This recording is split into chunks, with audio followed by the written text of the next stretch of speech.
Dr. Minji rubbed her tired eyes as she stared at the glowing screen in front of her. The research vessel. Horizon's Edge hummed quietly around her as it drifted through space, but her mind was racing with what she had discovered. For 3 long years, ever since humans first made contact with the Galactic Council, she had been studying alien species. What she found changed everything she thought she knew about life in the universe. Every single alien species they had met evolved with other smart creatures on their home planets. The tall, crystal-like beings from Xerion Prime had evolved alongside small, furry creatures that could read minds. The squid-like ocean dwellers had shared their world with flying beings that could control the weather. Even the energy creatures that looked like living light had evolved with rock-based life forms that could think and feel. But humans were different. Earth had produced only one intelligent species. Them. No other creatures on Earth had ever developed the ability to build cities, create art, or travel to the stars. Minji's research showed this wasn't normal. In fact, it was so rare that it might be unique in the entire galaxy. She leaned back in her chair and sighed. Tomorrow was her weekly meeting with the Council's representatives, and she knew exactly how it would go. Ambassador Kethtar, the towering crystal being who spoke for the Council, would dismiss her findings like he always did. His voice would carry that familiar tone of someone talking to a child who didn't understand grown-up things. Singular. Evolution is theoretical at best, he had said during their last meeting, his words echoing through the conference room. Perhaps your species simply eliminated its competitors. The other alien representatives had nodded their various heads, tentacles, and energy patterns in agreement. To them, humanity's history of wars and violence proved that humans must have wiped out other smart species on Earth. But they were wrong, and Minji knew it. Her team had spent months analyzing every piece of evidence they could find. They had studied Earth's fossil records, examined genetic codes, and traced the path of evolution back millions of years. The truth was simple but shocking. There had never been other intelligent species on Earth to eliminate. Humans hadn't destroyed their competition because there was no competition to destroy. Earth's story was unique in ways that even surprised Minji. The planet's unstable surface, with its moving continents and frequent volcanic eruptions, had created conditions unlike anywhere else they had discovered. The large moon that orbited Earth had caused massive tides that shaped coastal evolution. Asteroid impacts had caused mass extinctions at exactly the right times to prevent multiple intelligent species from developing simultaneously. All of these factors had combined to create something the galaxy had never seen before, a species that developed intelligence, creativity, and cooperation without needing to interact with other intelligent life. Humans had learned to work together not because they had to compete with other smart species, but because they had to survive on a challenging planet that demanded innovation and adaptation. This isolation had given humans traits that other species found strange and sometimes frightening. Where aliens thought in patterns learned from communicating with other intelligent species, humans had developed the ability to think outside established rules. They could imagine solutions that had never been tried before. They could work alone, or in groups, depending on what the situation required. Their art and music seemed chaotic to species that had evolved with telepathic or psychic connections, but it represented a form of individual expression that was impossible for collective minds to understand. The Council treated humanity like inexperienced children who needed guidance. Human innovations were dismissed as primitive brutality. Their art was considered emotionally unstable. They had been given junior membership status in the galactic community, which meant they could observe and learn but weren't allowed to contribute meaningfully to important decisions. This treatment was starting to cause problems back on Earth. News of humanity's second-class status in the galaxy had spread through social media and news networks. Protests were growing in major cities around the world. People were angry that their species was being looked down upon by aliens who didn't understand what made humans special. Minji had seen the footage from the protests in Seoul, New York, and London.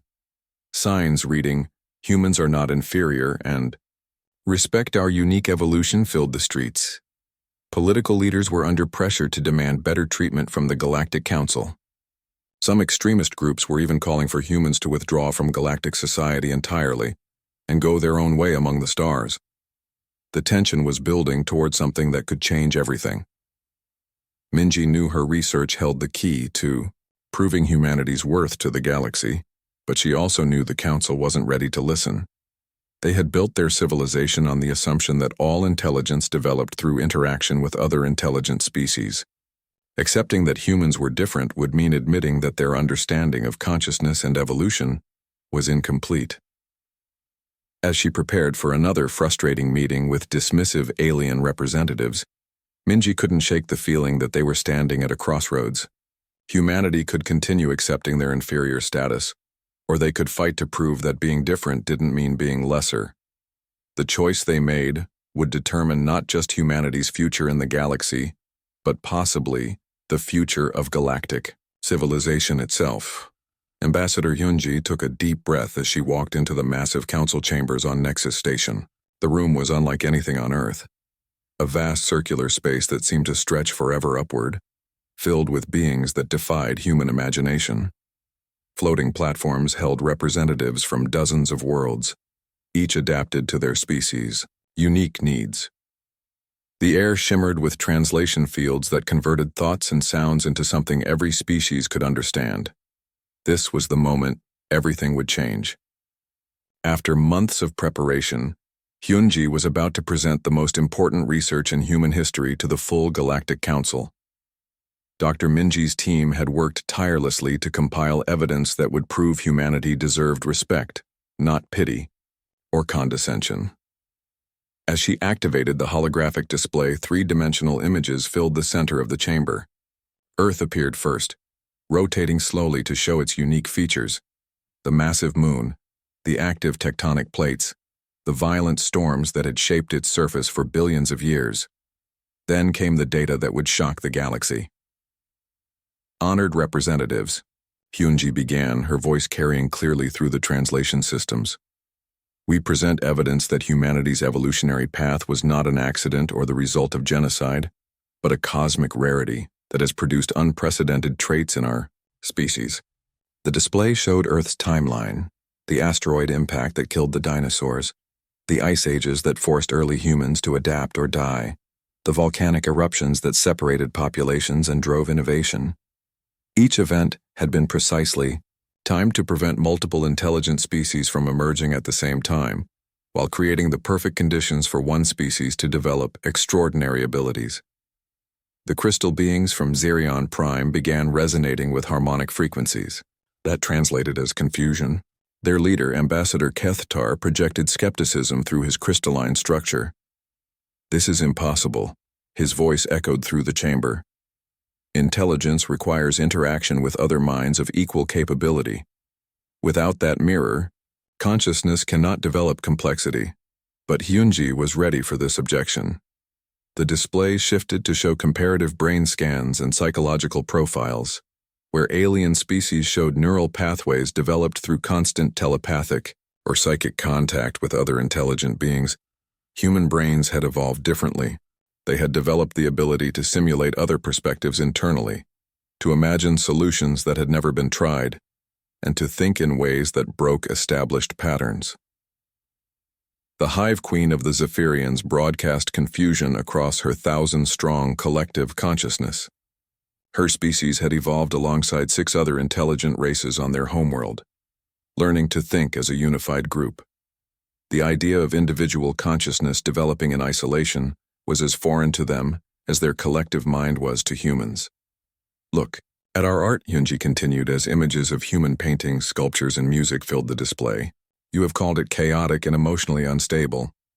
But this apparent chaos represents something your species cannot achieve: pure individual expression. Each piece comes from a single mind, uninfluenced by telepathic consensus or collective agreement. The aquatic depths dwellers created sonic patterns of disbelief. Their representative, abyss singer Morvana, had evolved in symbiosis with sound-based life forms that helped her species navigate the crushing depths of their ocean world. The concept of creating art without the guidance of other intelligent beings seemed impossible to her. Hyunji pressed on, showing examples of human problem-solving that had baffled alien observers. When presented with engineering challenges, Humans would often suggest solutions that violated established principles but worked perfectly. When faced with diplomatic problems, they would find compromises that satisfied all parties in ways that collective thinking species couldn't imagine. The most dramatic moment came when Hyunji revealed the psychological testing results. Human subjects had been given problems that alien species had struggled with for centuries. Working individually, without telepathic assistance or collective processing, humans had solved 70% of these challenges within hours. They approached each problem from angles that alien minds, shaped by interspecies contact, couldn't conceive. The chamber erupted in cacophony. Energy beings flickered with uncertainty, their light patterns dancing in confusion. Insectoid species clicked and buzzed in rapid communication. Plant-based life forms rustled their leaves in what could only be described as shock. The noise was overwhelming even through the translation systems. But then, silence fell over the chamber. Elder Seer Velthara of the Ancient Architects had chosen to speak. Her species was the oldest in the council, having guided galactic civilization for over 10,000 years. When she communicated, every being in the chamber paid attention. Her telepathic voice touched every mind present, carrying weight earned through millennia of wisdom. "We have perhaps underestimated the implications of your singular path," she admitted, her mental tone carrying notes of wonder and concern. "For too long we have assumed that our way of thinking, shaped by interspecies contact, was the only way intelligence could develop. You suggest something that challenges our fundamental understanding of consciousness itself." The Elder Seer paused, and Hyunji could feel the attention of the entire galaxy focused on this moment. "Show us," Velthara continued, "what this means for our understanding of consciousness itself. If intelligence can develop in isolation and produce capabilities we cannot achieve through collective thought, then we must reconsider everything we believe about the nature of mind and creativity." The session ended with something unprecedented in Council history, a formal request for humanity to conduct joint research missions with multiple species. But Hyunji could see that something more significant had happened. The absolute authority of the Council had been questioned for the first time in millennia. As representatives filed out of the chamber, she overheard conversations that would have been impossible before her presentation. Young aliens were questioning their elders about suppressed aspects of their own evolutionary history. Scientists were proposing research that challenged established theories. The galaxy's most stable institution was beginning to crack under the weight of new possibilities. The revelation was complete, but the real work was just beginning. The change happened faster than anyone expected. Within 6 months of Ambassador Hyunji's groundbreaking presentation to the Galactic Council, human advisors were working on 12 different alien worlds. What started as a cautious experiment quickly became something that would reshape how the galaxy thought about problem-solving and innovation. Dr. Jinho wiped sweat from his forehead as he stood in the massive manufacturing complex on Pharaoh Prime, the industrial moon that supplied technology to half the galaxy. Around him, the constructors, beings that looked like walking machines made of living metal, watched in fascination as his team worked on what should have been an impossible problem. The factory had been producing the same type of energy cells for over 3,000 years using methods passed down through generations of collective knowledge. But recently, demand had increased by 300%, and the traditional manufacturing process couldn't keep up. The constructors had tried every solution in their vast database, but nothing worked. "What if we don't follow the blueprint exactly?" Jinho suggested during a planning meeting. The silence that followed was so complete that the factory's humming machinery seemed deafeningly loud. Constructor Prime Unit 7742 processed this suggestion with visible confusion. His mechanical features shifted as he tried to understand the concept. "The blueprints contain the accumulated wisdom of our entire species. Deviation from established patterns leads to chaos and failure, but Jinho's team showed them something different. Instead of following the rigid production schedule, they introduced flexible manufacturing lines that could switch between different products based on demand. When one energy cell type was needed urgently, the entire factory could pivot to focus on that product. When demand was low, they could experiment with improvements to the design. The constructors watched in amazement as production increased by 400% in just 3 weeks. More importantly, the quality improved because workers could focus their attention on one type of product at a time, instead of dividing it between multiple simultaneous processes. You have shown us that breaking established rules can create better results, Constructor Prime Unit 7742 admitted. This concept of improvisation is revolutionary to our understanding of efficiency. Meanwhile, on the research station orbiting the gas giant Tempest, Dr. Soman was making discoveries that would change how the galaxy understood consciousness itself. She worked alongside the Lumina, energy-based beings who existed as shared patterns of light and thought. For millions of years, the Lumina had existed as a collective consciousness, sharing every thought and feeling across their entire species. What would happen if you tried to exist as an individual for just a few minutes? Soman asked during one of their research sessions. The question sent ripples of fear through the Lumina collective. Bright pattern of morning stars, one of their representatives, flickered with uncertainty. Individual existence is frightening. Without the collective to guide our thoughts, we might cease to exist entirely. But Somin's research suggested something different. She had studied human brain patterns during meditation and isolation, showing how individual consciousness could exist without external input. Working together, they developed a technique that allowed Lumina individuals to separate from the collective, temporarily while maintaining a connection that could be restored at any moment. The first successful experiment lasted only 30 seconds, but the results were extraordinary. The individual Lumina experienced something their species had never known: personal thoughts, private feelings, and unique perspectives that belonged only to them. When they rejoined the collective, they brought new insights that enriched the entire group's understanding. However, not all integration efforts went smoothly. On the agricultural world of Verdania, Specialist Dongyun found himself in heated conflict with the gardeners, plant-based beings who had evolved in perfect symbiosis with their planet's ecosystem. You want to change the growing patterns? Root Singer, Thala asked, her leafy appendages rustling with distress. These crops have grown in harmony with our world for 10,000 years. Why would we alter something that works perfectly? Dongyun tried to explain concepts like crop rotation, selective breeding, and soil improvement. To humans, these were basic farming techniques that could increase yields and improve nutrition.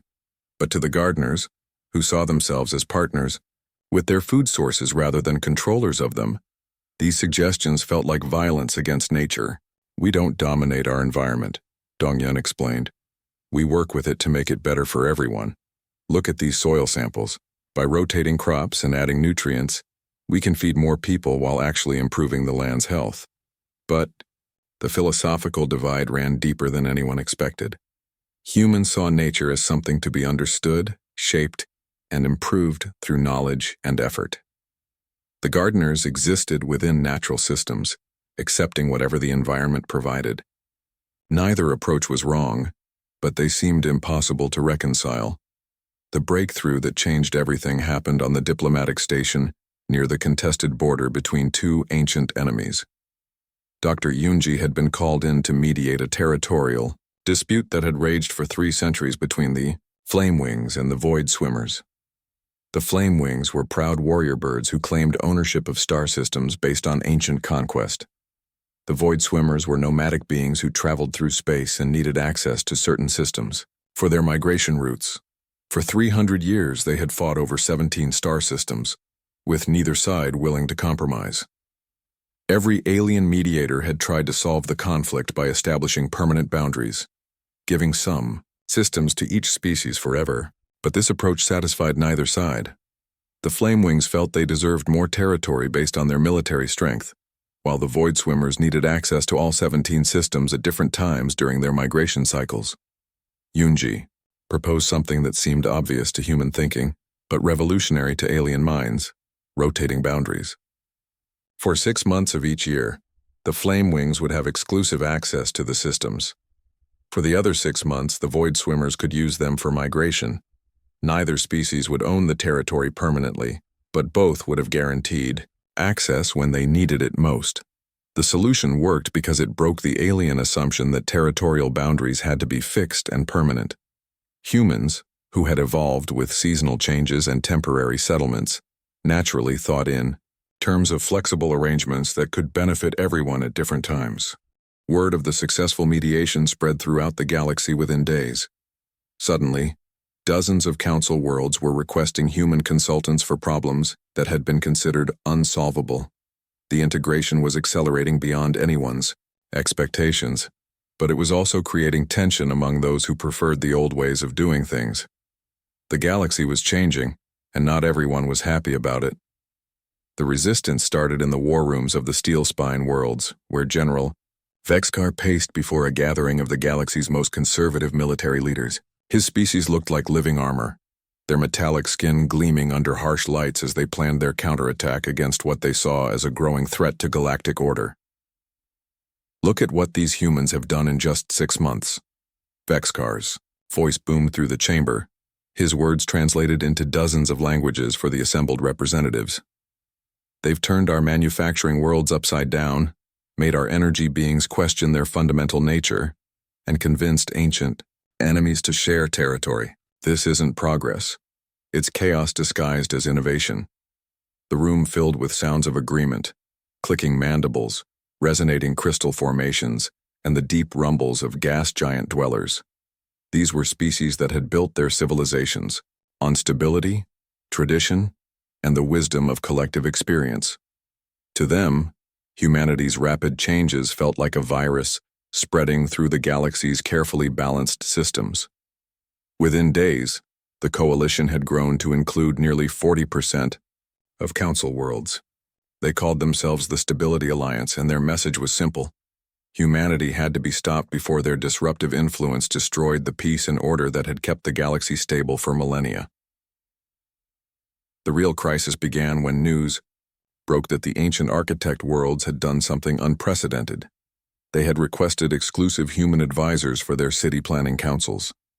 For over 10,000 years, the architects had built their cities according to mathematical perfection.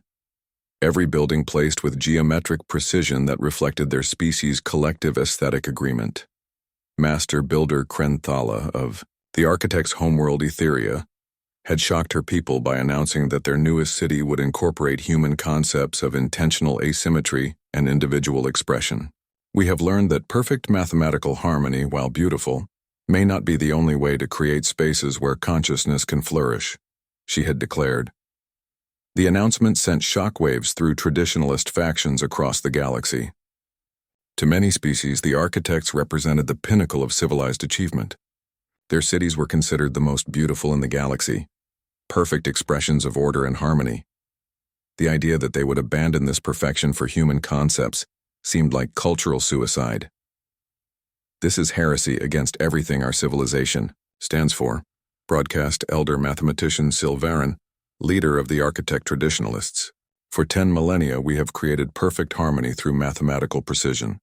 Now they want to introduce chaos and disorder into our most sacred art. Where does this end?" President Kyung-min sat in her office in Seoul, staring at the formal ultimatum that had arrived from the Galactic Council just hours earlier. The document was clear and uncompromising. Humanity must cease all advisory activities immediately and accept a reduction to permanent observer status, or face complete economic and military sanctions from 2/3 of Council worlds. The choice was impossible.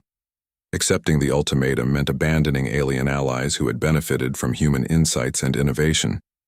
It meant giving up humanity's chance to contribute meaningfully to galactic civilization. But refusing could lead to humanity's complete isolation from the galaxy, cutting off trade, technology sharing, and any hope of peaceful coexistence. Her advisors argued late into the night. Defense Minister Park warned that sanctions could cripple Earth's economy, which had become dependent on alien technology and trade. Foreign Minister Lee countered that backing down now would mean humanity would never be taken seriously again. The debate grew heated as the deadline approached. Meanwhile, the crisis was deepening in unexpected ways. 3 major council species had formally withdrawn from all joint projects with humanity, citing what they called cultural contamination. The most shocking withdrawal came from the Zephyrian collective, whose hive queen announced that exposure to human individualistic thinking had created something her species had never experienced before: individual Zephyrians who thought for themselves. "We have discovered discordant elements within our unity." The hive queen's broadcast reached every world in the galaxy. "Some of our collective have begun to experience individual thoughts and desires. They question the wisdom of the group mind. They express personal opinions that conflict with our shared consciousness. This contamination threatens the very foundation of our existence." The situation was even more serious than it appeared. Reports began surfacing from other collective-minded species, experiencing similar problems. The energy-based Lumina reported members who refused to rejoin the collective after experimenting with individual consciousness.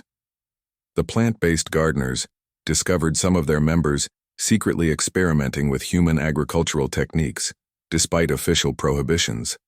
But the resistance wasn't universal. On Nexus Station, young aliens from dozens of species gathered to protest the Stability Alliance's ultimatum. They had worked alongside human advisors, experienced the benefits of individual thinking, and didn't want to return to the old ways.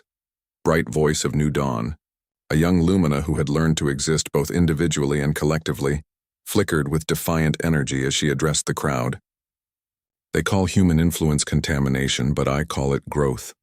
For the first time in my existence, I have thoughts that are mine alone. Why should I give up this gift because our elders are afraid of change?" Similar protests erupted on manufacturing, worlds where productivity had increased dramatically thanks to human innovations. Young constructors who had learned to improvise and think creatively refused to return to rigid blueprint following. Even on agricultural worlds, younger gardeners secretly continued using human techniques that produced better crops with less environmental damage. The galaxy was dividing along generational lines. Older, established leaders saw human influence as a threat to everything they had built. Younger generations saw it as an opportunity to grow beyond the limitations their species had accepted for millennia. The tension reached a breaking point when the architect traditionalists attempted to forcibly stop construction of the new asymmetrical city on Etheria. What should have been a peaceful protest turned violent when young architects defended their right to build something new and different. Images of the conflict spread across the galaxy's communication networks, ancient beings fighting their own, children over the right to build cities that expressed individual creativity rather than collective perfection. The symbolism was unmistakable. The galaxy was tearing itself apart over humanity's influence. President Kyung-min realized that her decision would determine more than humanity's future. It would decide whether the galaxy would evolve or remain trapped in traditions that no longer served their needs. The old order was cracking, and humanity stood at the center of the storm that would either destroy galactic civilization or transform it into something greater. As the deadline approached, she knew there was no safe choice. Whatever humanity decided would change the galaxy forever. The emergency session of the Galactic Council was unlike anything in the organization's 10,000-year history. As Ambassador Hyunji walked into the massive chamber on Nexus Station, she saw something that would have been unimaginable just months earlier. The council was literally divided down the middle. On the left side of the chamber sat the progressive species who supported humanity's continued involvement in galactic affairs. Young representatives from dozens of worlds had positioned themselves together, their various forms of communication creating a symphony of hope and determination. Floating platforms held beings who had personally benefited from human innovation, constructors who had learned to improvise, Lumina, who had experienced individual consciousness, and architects who dreamed of building cities that expressed personal creativity. On the right side sat the traditionalists, led by the imposing figures of the Steel Spine Military Coalition.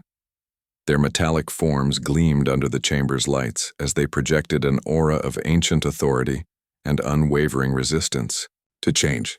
Behind them sat representatives from the collective-minded species, energy beings flickering with nervous uncertainty, and plant-based life forms whose leaves rustled with distress at the thought of abandoning traditions that had kept the galaxy stable for millennia.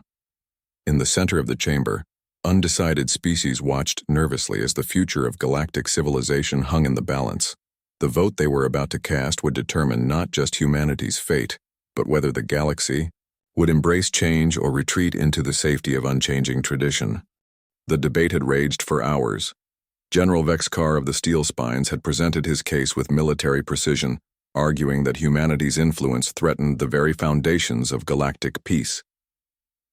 "Look at the chaos they have created in mere months," his voice boomed through the translation systems.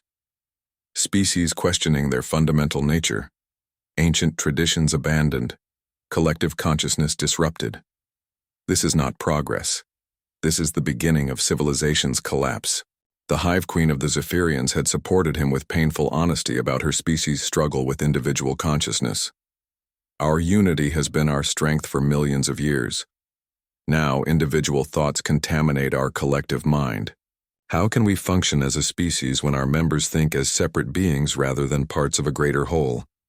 But the progressive voices had been equally passionate.